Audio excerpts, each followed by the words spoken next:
But joining us right now from Sporting Kansas City, Tim Melia. Tim, welcome.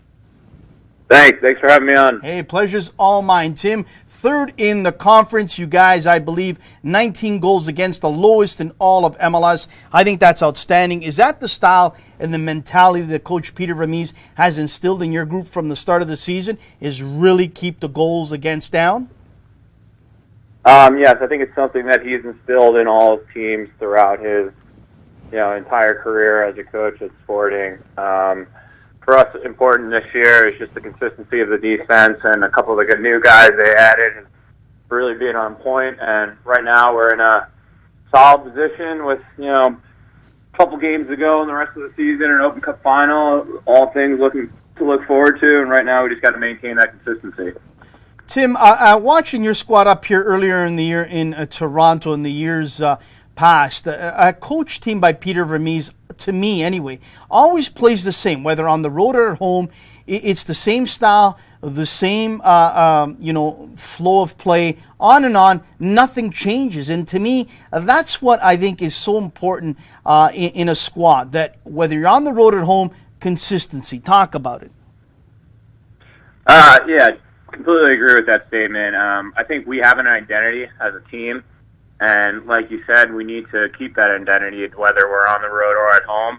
I think when we're at home, teams allow us to play our game a little bit more. And there's been times through my years here and even years in the past where you're going into a tough place to play, like Children's Mercy Park. Teams will sit back a little bit, and maybe there's a little bit more fluidity with the attack, and you can see that attacking style more. But on the road is where it's really evident that there's a structure, there's a direction of play from back to front, and it's, like I said, it's been consistent, and we just got to make sure we maintain it. It's the most important part of the season. Tim, you've paid your dues, as they like to say in any sport. You've been with a couple guys that were outstanding in their time, Nick Rimando and Dan Kennedy. What did you learn from each of those guys that you have implemented in your game today that has helped you get to where you're at? I think those experiences have been invaluable. To play with those types of goalies, I mean, in my opinion, in the years that I was with those goalkeepers, they were, the best in the league each year. I think there was Ramondo was an all-star 1 or 2 years. Kennedy was, keeping a team afloat that shouldn't have been floating at all. The different skill sets, obviously, are a lot different from one goalkeeper to the other, but I've just tried to pick up little cues and things that they're good at and try to implement them in my own game. But overall, they're just two really good personalities within the game. They were good leaders amongst the groups and guys that I'm happy that I got to learn from. Tim, obviously the big deal a few weeks ago, Dom Dwyer off to Orlando City. But to me, to be honest, with all due respect to Dom Dwyer, you guys haven't missed a beat. You guys have continued on your winning ways. You guys have continued on your path, your journey that head coach Peter Vermes has set out for you guys. You're a veteran, savvy-laden team, guys that are now off with Team USA, getting ready for World Cup qualifiers. What do you attribute that to? Again, just the consistency of the whole group. I think that the pieces that were added in the offseason with Ilya Sanchez, who has been just an absolute rock for us all year. He's a guy that's really comfortable on the ball, allowed us to play out of the back a little bit more. And then, some of the young guys have really stepped up. Danny Shalloway, Gerso, Diego's kind of hitting his stride right now. I just think that as the guys get more time together and are able to learn each other's tendencies and we can really get that attack clicking, hopefully it'll come at the important part of the season and everyone will get on the same page. Let's talk about a couple of guys on your squad. A guy that I'm really happy to see back out there after a real tough injury he went through. Every time I've talked to him or he's been on our show, smiles. He's happy to play the game that he loves, and that's Ike Opara. I mean, what a valuable addition he is playing right in front of you. Talk about him first. Ike's a beast, and I don't even think we've seen Ike because the ceiling is so high. He needs that full year after a surgery to fully recover, and he's had a few season-ending injuries. His ability to read the game, his athleticism, he's better on the ball than I think most people think. His aerial presence is just huge. I'm excited to see how he does. maybe not even this season, but the next season, and see how high and far he can go, because all the tools are there, and the more time he gets on the field, the more comfortable he gets with his injuries and things like that. It's only going to go up. Let's talk about the young star on the rise, Eric Palmer-Brown. I know last year some Italian teams were poking around, sniffing around, having a serious look at this youngster. I know that a lot of teams overseas are still looking at him. What do you see in this raw young talent that you believe he will have a bright future? His maturity. From my first year to now, I think that his loan spell in Portugal helped him so much. He's much more comfortable on the ball. He just has a presence about him. And he's a big kid to start with, and he's 18, 19. He's only going to, develop as a player. His mind's only going to develop on the field. Things slowed down for him a little bit. But, he's been really, really impressive since he's come back from his loan spell, and he fits in really well with the group. He's a local guy.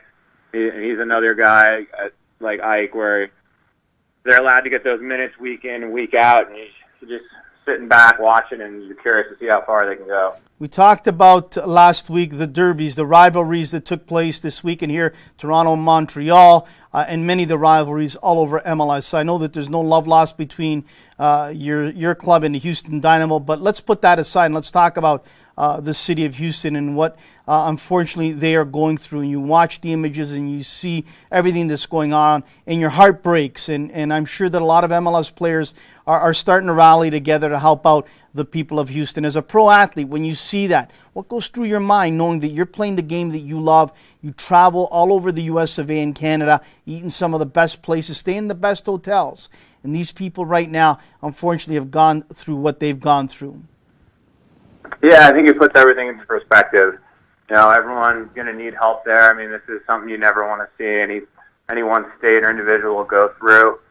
It's been great to see the support from all athletes, not just within the MLS, whether it's been raising money, contributing however they can. But I just think right now we just need to I saw something, Stuart Holden was putting something together in any way that the MLS can get out there and help when people really need it. Is really important to use the connections as to athletes to help out any way that they can. Absolutely. Well said. Tim, let's lighten it up before we let you go. Let's talk about who the comedian, who the prankster is on the team. Who is that? On our team? Yep. I would give it to Benny. You get Benny and Ike together, and you usually got a couple giggles going. Benny's always got a quick-witted joke to fire back with. I would give it to Benny Fellharber. Who's the chef on the team? Who organizes that Super Bowl party? Who organizes that Friday or Sunday night when you guys aren't on the road or at home playing? Who organizes that barbecue that does a great job? That's Roger Espinoza. Roger is the guy that gets everyone together, makes sure everyone's having a good time, and he's a good leader on and off the field. Who's the political scholar? Who's the one that's talking about all the things that are out there today in your country? Political scholar. We got a couple intelligent guys on our team. Either Beasler or I'd give it to Porter, Cameron Porter. Cameron's by far probably the most intelligent guy on our team. He's the techie, nerdy type kid that you just love to listen to him talk. And he talks sometimes. You're just like, wait a second, what did you just say? And the last one, I'd give it to one of those two. Outstanding. And the last one, who's the advisor? Who's the counselor on the team that likes to counsel and also the advisor? Is it a veteran or is it a rookie that thinks he's the veteran? I would say that's what separates our group, is because everyone respects one another and listens to each other. I think that's something that's different from other teams that I've been on. There's not just one overbearing personality. There's just a genuine respect for everyone, and everyone gets along, and everyone knows the direction we're going in and what we're working towards. Tim, let's talk to the youngsters out there. You're living a dream that a lot of youngsters would love to live in, playing the game that you love and picking up a paycheck. Give them some tips growing up as a youngster if they have a dream to become the next Tim Melia and play in MLS or in Europe. What do they need to work on? Especially, when I've talked to goalkeepers in the past from MLS and in Europe, I talked to them and I asked them about specifically training some goalkeepers in the winter. As an example, Some of these goalkeepers can get out and train in the bubble in some cold climate cities, but you can't get out each and every night to the bubble. So is there something they can do maybe in their basement, maybe throw a ball against a wall, or maybe in that gym if they're able to use it? Something that I always did in the off season when I was in colder climates was go into racquetball courts, and I would just go into almost the corner of a wall and just either hit volleys or whatever it was as a reflection drill and just work on handling and balance of your feet. That's something you don't need a ton of room for. You might even be able to accomplish that in a basement with some cement walls.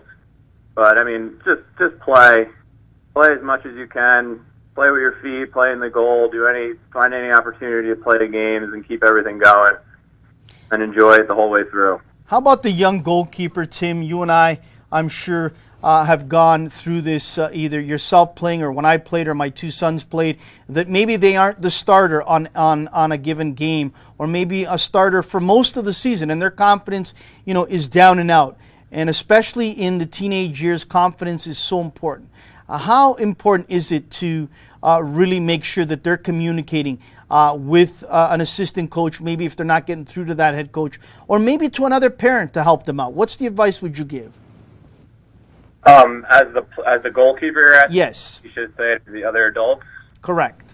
That's a good question. I mean, the best advice I can give to someone that isn't playing, whether it's a youth or professional, is try to be a genuine teammate.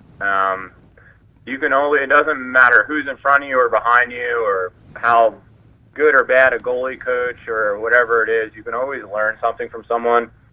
And if you have an open mind and you understand that you're not perfect in everything, you're not good at everything, guys are going to have, one guy's going to be really good at diving, or his technique's going to be better, his feet going to be better. And if you could pick up little tendencies that an individual goalkeeper or coach or whatever is good at and try to implement that into your own game, and just have an open, humble mind, I think it'll go a long way throughout the rest of your life. And lastly, before we let you go, Tim, who believed in Tim Melia way back when he was a youngster, way back that stood by you through each and every training session and games? Was it a parent? Was it a coach? Was it a sibling? Who do you want to thank today?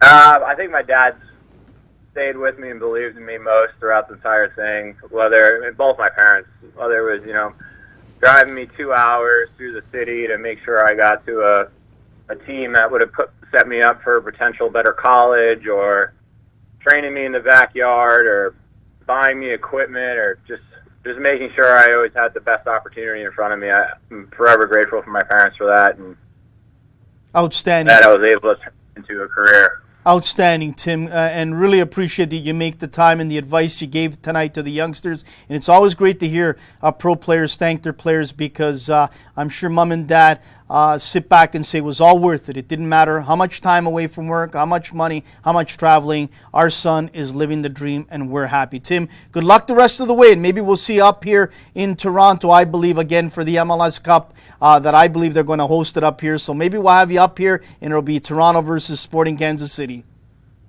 Hope so. Thanks for having me on. Outstanding. Thanks again, Tim, and good luck the rest of the way.